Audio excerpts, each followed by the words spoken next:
Hello, hello everybody, it's Kim here, and today I am going to start on the Kingston Clan, or the Order, or Davis County Cooperative, whichever one you choose to call it. They're all three the same, and they are all three have different stories, but we're here to talk about the Order. So, the Order started as the Davis County Cooperative. It was not started as a church. The cooperative was started in 1935 by Eldon Kingston. And Eldon Kingston was the first prophet of the church. Davis County is in northern Utah, north of Salt Lake, and south of Ogden. So it's kind of like in between, if you know Utah. Farmington is the county seat of Davis County, and the town Layton is there. And when the Davis County Cooperative started, it was not started as a church. It was literally a cooperative where neighbor helped neighbor. If one neighbor was really good at gardening or farming, they would share their surplus with their neighbors. And if the neighbor they shared with, say they had a plow, and they would share the plow after they plowed their lands, they would share their plow with others. In the winter, if this neighbor across the street had snow machines, they would share those snow machines with their neighbors. So it was truly a cooperative. And in the cooperative, they didn't care what religion you were. You could have Baptists there. You could have Methodists there. Your religion didn't matter. You were living on the land, and you wanted to work together in cooperation with your neighbors to make life work. Now, we all know in 1935, the Great Depression was still going on. The Great Depression started in 1929 with the stock market crash, and it just kind of snowballed from there. And they didn't care what color you were. There were Native Americans there. There were European ancestors of white descent there. There were people of just about any color. And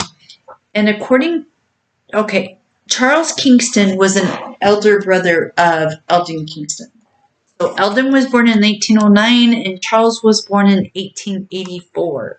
And according to Charles's autobiography, he became disenchanted with the Church of Jesus Christ of Latter-day Saints in 1926 because the church had abandoned plural marriage.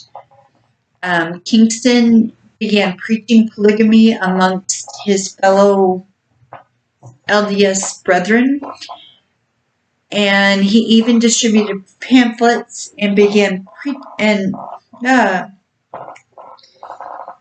distributed pamphlets. I'm not going to say the name of the pamphlet because I know I will totally butcher the name.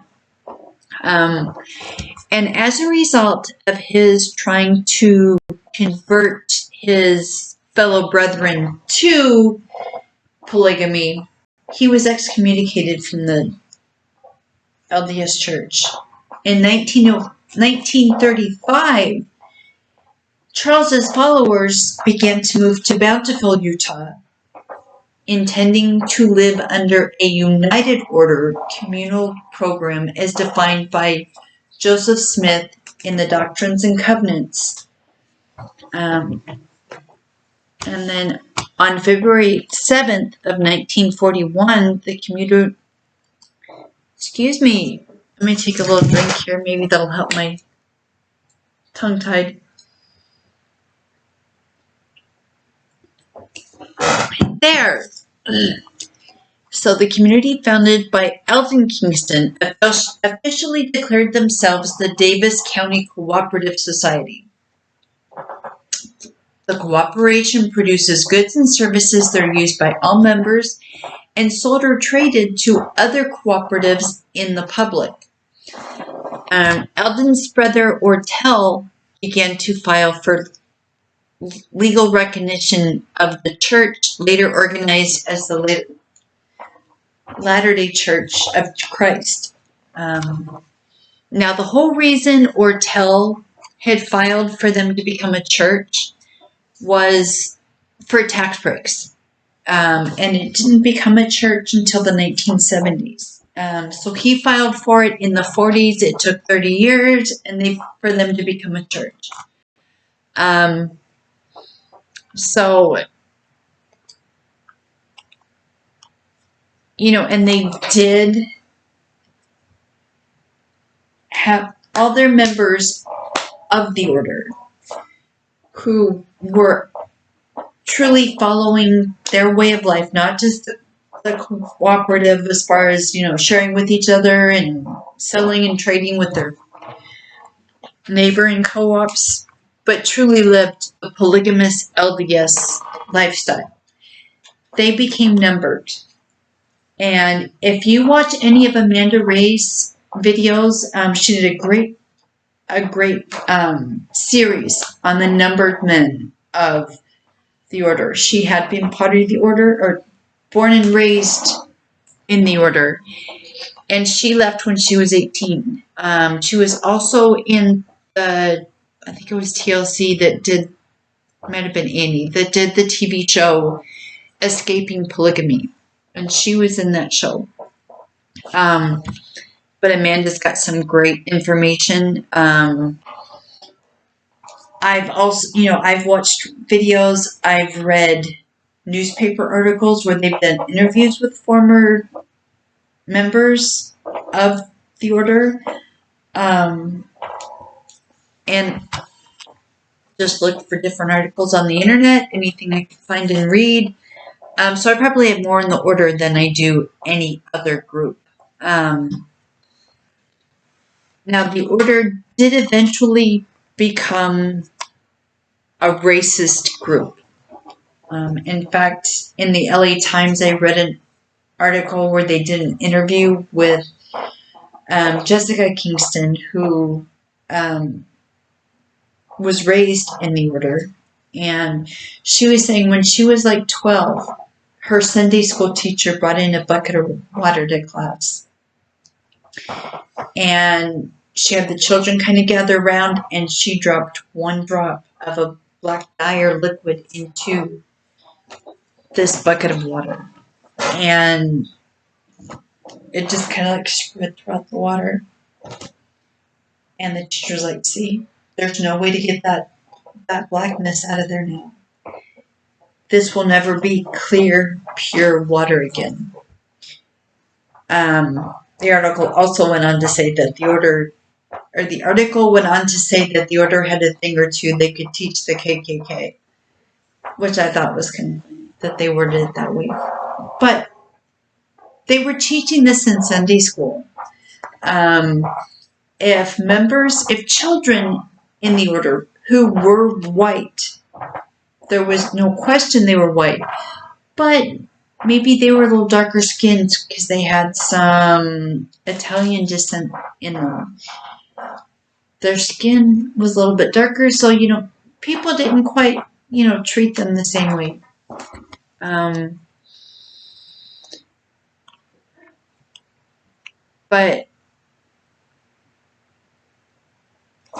then if you decided you wanted to bring somebody into the order who was not white, that was a no-no. The order did drop the N-bomb all the time. The children, the parents, that was just a word that they used in the order all the time.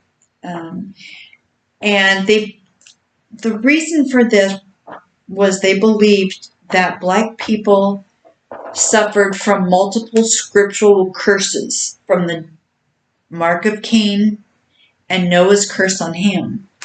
And in early Mormonism, the early LDS church, they didn't believe in allowing black people to hold the priesthood.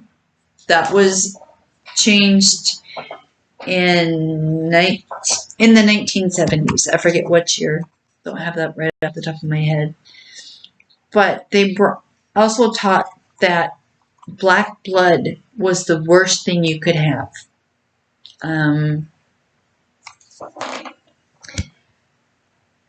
And it's just, to me, that's just kind of a weird thing. Now, when newspaper reporters have asked for comment from the order on their racial beliefs, they denied that it encourages racism and homophobia within its ranks. So it's something that, according to the people that are in the group, are taught and openly discuss now that they've left the order. The order does teach it. They're just not willing to let other people know. Now, the order itself has several businesses that it operates. And a lot of them, people that go in there probably won't realize, unless they live in that area, that it's an order-owned, order-run store. They have political influences. They really are not a group that most people would think of as a good place. If they knew it was an order store, they probably wouldn't shop there. And now it's called the order because the United Order was the original, and it was a quasi-utopian society proposed by Joseph Smith way before the Davis County Cooperative started. But it was to get all of the Mormon communities to live together as one. And because the order does embrace polygamy, now, publicly they say they don't allow anybody to get married under the age of 18. This doesn't happen. But the church does practice polygamy, and incest is quite common within the order. In fact, there's Paul Kingston married his half-sister, and they had children. So, marrying your uncle or your cousin or your brother, half-brother, isn't out of the question. So, I have heard that as far as birth defects, they do run quite rampant within the order.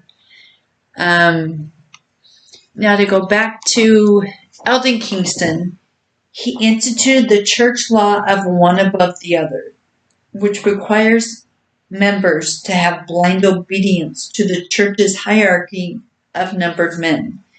So like Eldon would be number one. Since he started the church, he was the first prophet, all that stuff. And the numbers do kind of get rearranged. Like as this numbered member dies, then the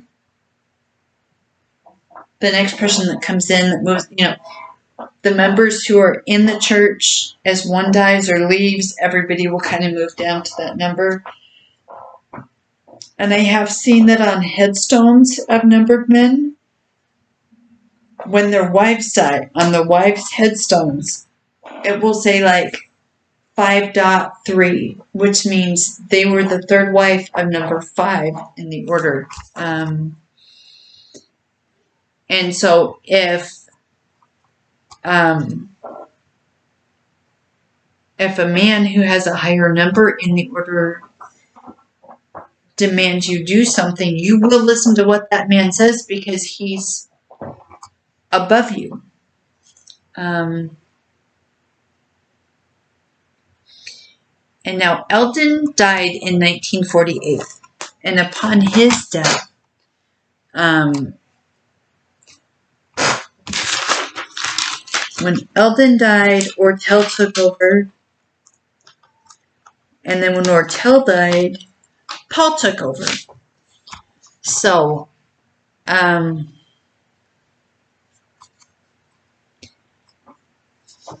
when Ortel became the leader in 1970, they were incorporated as the Latter-day Church of Christ.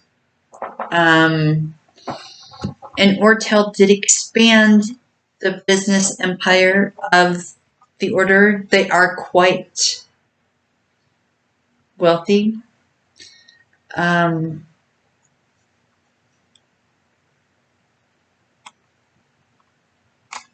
They are strict disciplinarians. From the videos that I've watched, the men who are fathers in the order are very strict disciplinarians.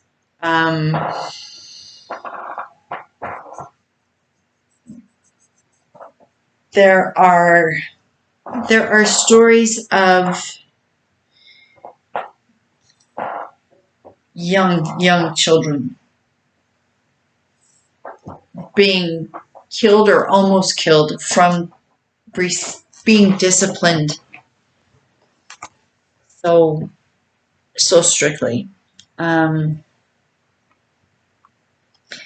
there is, like I said, there is inbreeding, but there's incest, so you're going to have both.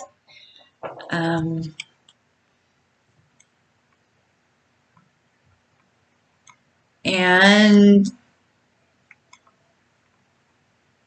it just, but yeah, like I mentioned, Paul is the current prophet of the church, and he has at least, at this point, I don't know if the information I gave was outdated, so he has at least 27 wives and over 300 children. And there were 3 of his wives that are half-sisters, 1 a first cousin, and 2 nieces. So yeah, that just kind of proves, the incest. And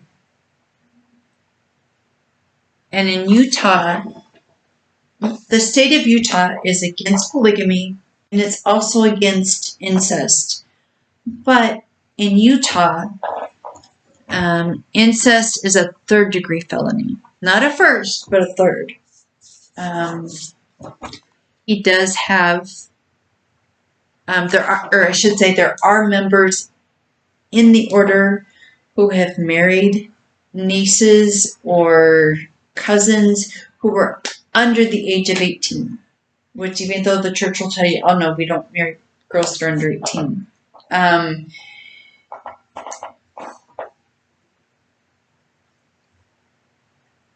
Yeah, Paul's younger brother married nieces who were well under 19 or 18. And the thing that's, so if a boy is interested, or a guy, a male, is interested in a girl, he'll go forward on her, which I guess means he'll try to date her and let her know he's interested and this and that. But there has to be an okay by the prophet. So if Sam goes forward on Sarah and Sarah's receptive to it, Sam has to go to Paul to make sure it's okay, and also talk to Sarah's father to make sure it's okay. And it's wrong. So while it's, I don't want to, yeah, it's just, the girls are not allowed to date. They're not allowed to decide who they want to be married to.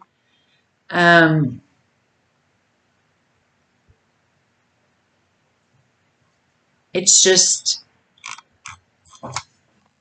it's horrific on the information that I've come across.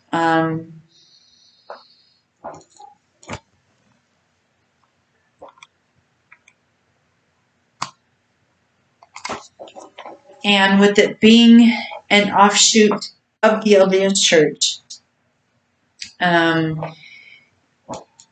Eldon Kingston would admit he didn't have the keys for polygamy.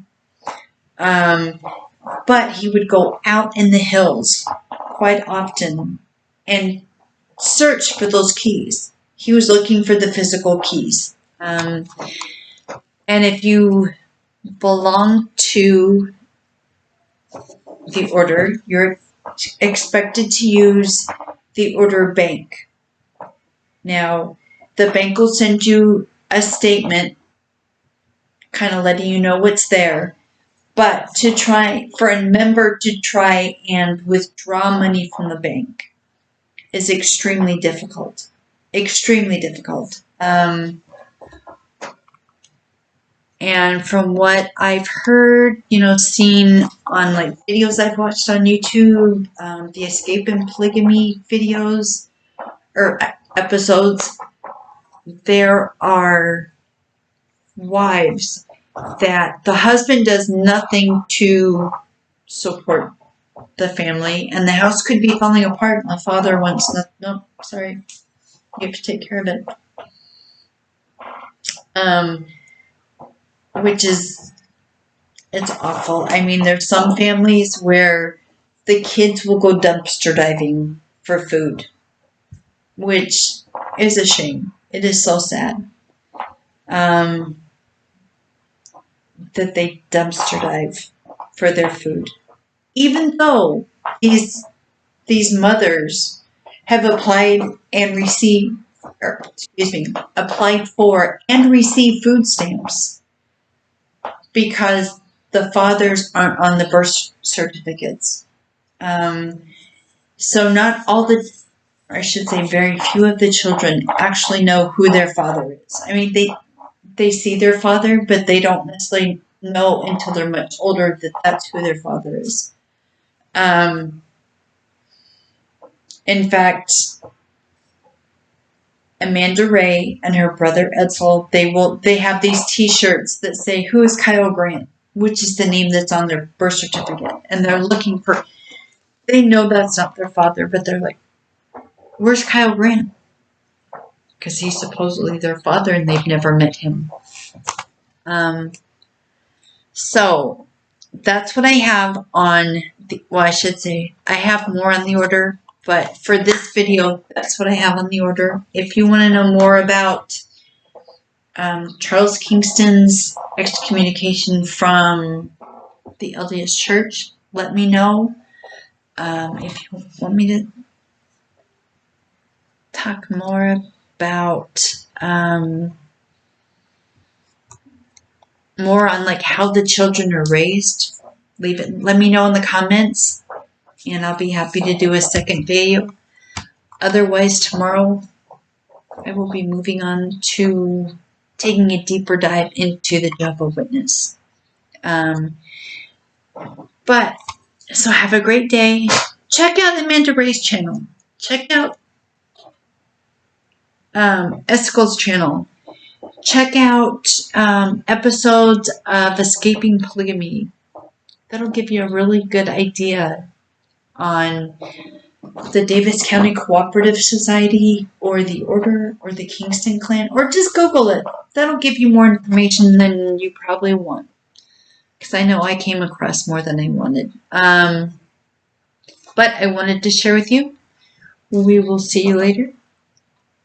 Love you all. Bye.